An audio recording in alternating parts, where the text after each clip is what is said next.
Welcome. I'm your host, Cosmo James, and let's get to the news. There's quite a bit today, so let's just get to it. Like what you see in here? Subscribe, like, and comment. It'd be much appreciated. And on with the show. First up, we got some Ghostbusters news, actually. It's really cool. So, this just dropped recently, not too long ago, on the Ghostbusters news website. Subscribe if you want more Ghostbuster news and keep you up to date and all that stuff. Yeah, apparently rumors were right. Let's go to the website. After months of rumors and speculations, Alphonic, I think that's how you say it, has finally confirmed the existence of a brand new Ghostbusters video game set to release in quarter 4 of this year. I want to say first quarter of next year. Always, give a little bit to it. You know how it is with delays in current year. Ghostbusters Spirit Unleashed is a brand new 4-on-1 multiplayer game. Pretty cool. I actually expected it would be something like this. It would be kind of like Dead by Daylight or the Friday the 13th video game that died way too soon because of copyright issues. Sad game.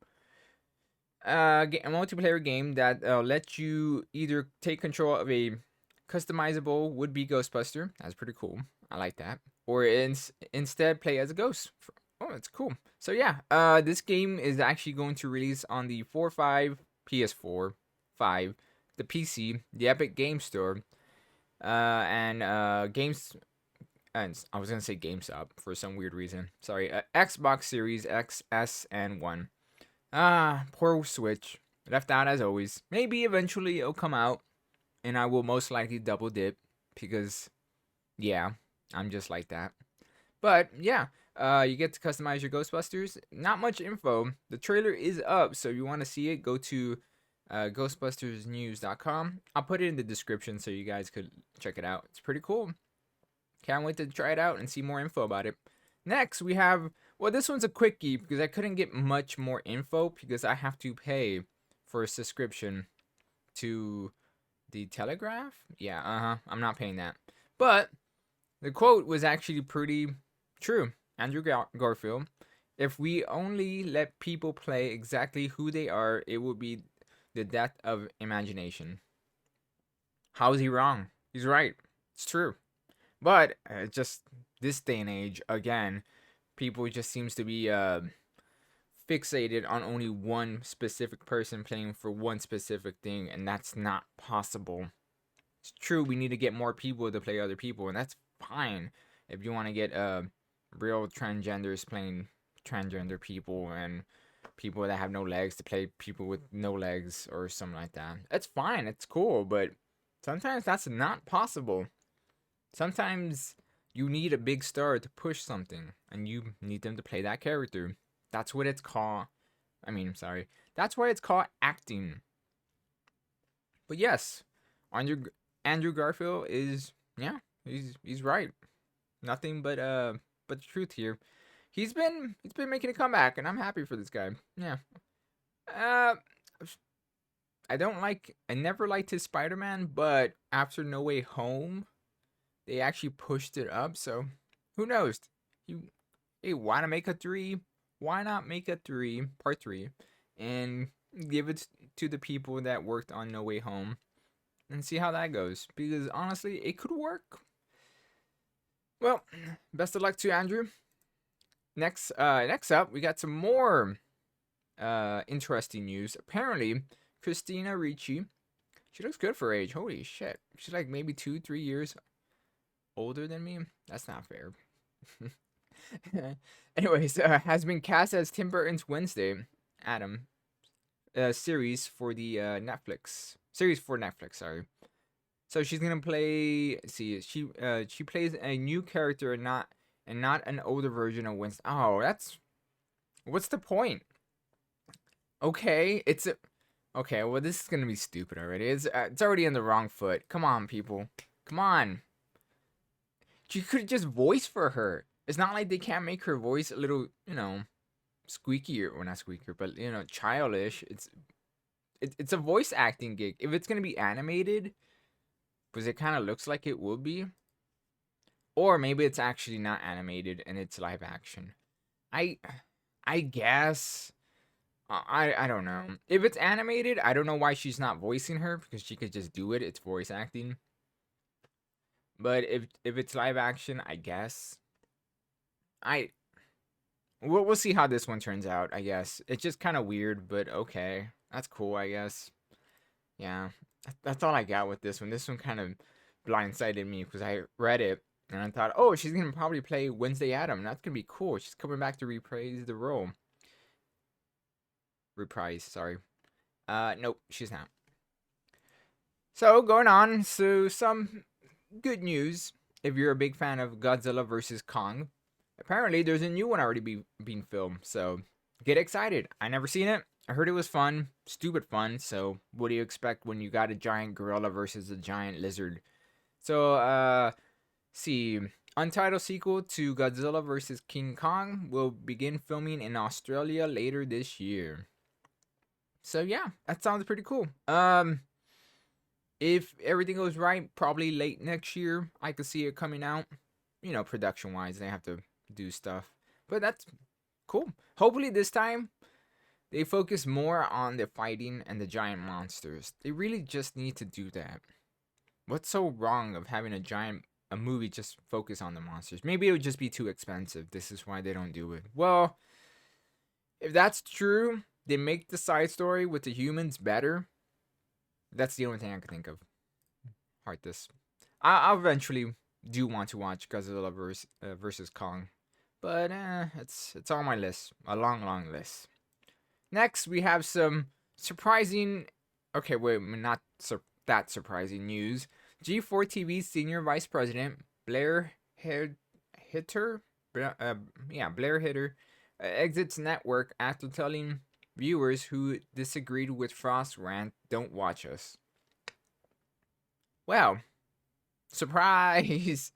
The guy just jumped ship, and let's read a little bit of the the article that Bounding Into Comics did. Let's see, just a little bit of it.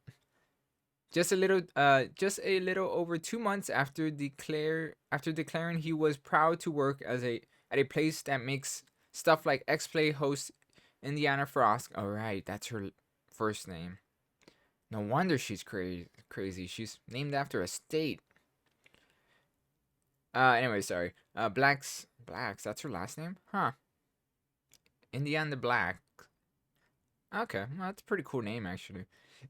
Anyways, infamous on-air rant against sexism in gaming. Ugh. G4 TV senior vice president. Wow, that's a mouthful. Blair Hitter has exited the network for greener pastures. Yep. Apparently on his Twitter, taken to Twitter on March 18, Hitter announced to his followers, life is short and making memories with the ones you love is the most important thing in the world. Here's to the next great Hitter family adventure. Goodbye, G4.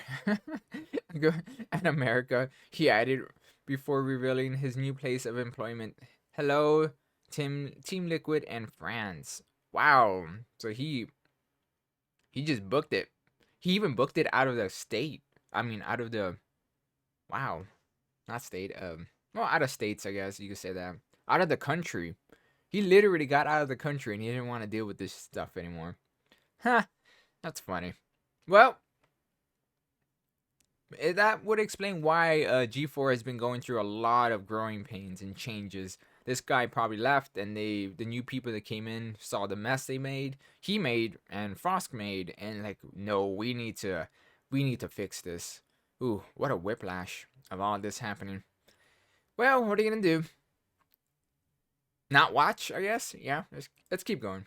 So, on good news for people that love The Witcher and CD Projekt Red, even after what happened with them and Cyberpunk, apparently there's a new Witcher game. It's called The Witcher: The New Saga Begins. Actually, no, it's probably just a new working title. So, CD Projekt Red confirms that a new Witcher game is in development. It's using Unreal Engine 5 instead of Red Engine. Oh, that's pretty cool. Yeah, it's just more information about it. Neat. If you're a Witcher fan, hope it's good. I still need to play it. Heard it's really good. I just haven't played it yet, so I don't know. I'm not much for mystical stuff. I'm more like Cyberpunk, but that ended up being bad. Well, not ended up being. Let's see, a good way to say it. Lackluster. Didn't live up to the hype. There we go. From what I heard, it's not bad, but it's a Fable 2.0. If you're around Fable, when Fable was announced and showed off and stuff, the creator of Fable, the director, I mean, kind of hyped it up, being this is the Fable's gonna be the next biggest, greatest, awesome game. You could do anything in it. Then the game came out and it was about like a quarter of what he said it was gonna be. I never got into the hype, so I didn't felt the backlash of it, and I didn't play Fable until Lost Chapters. I played it. It was fun. I enjoyed it. But I guess it's because I wasn't in the well, I wasn't let down. Let's go with that. Well, I hope it's good. We probably won't see it until 2027. Okay, I'll be nice. 2026. Okay, we got double Nintendo news, and let's go start with the bad. Looks like bad news for Dragalia Lost, sorry. Nintendo's original mobile gacha game, Dragalia Lost, is shutting down. It's sad to see. And it's sad. I played this game for a while. It was fun. I don't think I ever gave it any money in that I think about it. Oh god, it's my fault. It's losing. I mean, it's shutting down. No, not really. It's sad to see, but I figured it would eventually happen. I hope the IP isn't dead. They could make it into a real game. Well, not a gotcha game, and make it into a real fleshed out RPG or action RPG. And I'll be okay with that. I like the characters in it, and the story was interesting. So, well, pour one to another gotcha game. I'm not surprised because about 2 years ago or a year ago, it's all a blur now. Nintendo said they were gonna start easing up on their mobile games. So I was wondering when games like Dragalia Lost or the Mario Kart Tour or Fire Emblem Heroes would start taking a hit, and well, this one's the first one to go. My guess is the next one will probably be Fire Emblem. Don't bet me on that. Well, don't quote me on that, but hey, if I'm right, I'm right, right? Next, on the other side of the coin with good news, apparently Nintendo finally released folders. Well, quote unquote folders. It's pretty cool. I tested it out last night because it was released last night, a day or so. The latest Nintendo Switch update is now available, including a new feature to create groups for software on the console. It's neat. I've done a few already. You just it doesn't take up the main menu, so you still have to scroll the main menu. But if you go to the left selection, it's hard to explain really. Well, if you go to group, you know what? It's best if you just do it yourself because I'm just gonna butcher it. It's cool, semi kind of folders, and I've tested out, and yeah, it works. I can't wait to finally get backgrounds. That's all I'm gonna say because that's probably the next thing they're gonna add. It only took them 5 years, but hey, better late than never. Well, that's it for the news. Until tomorrow, you have a good one. See ya.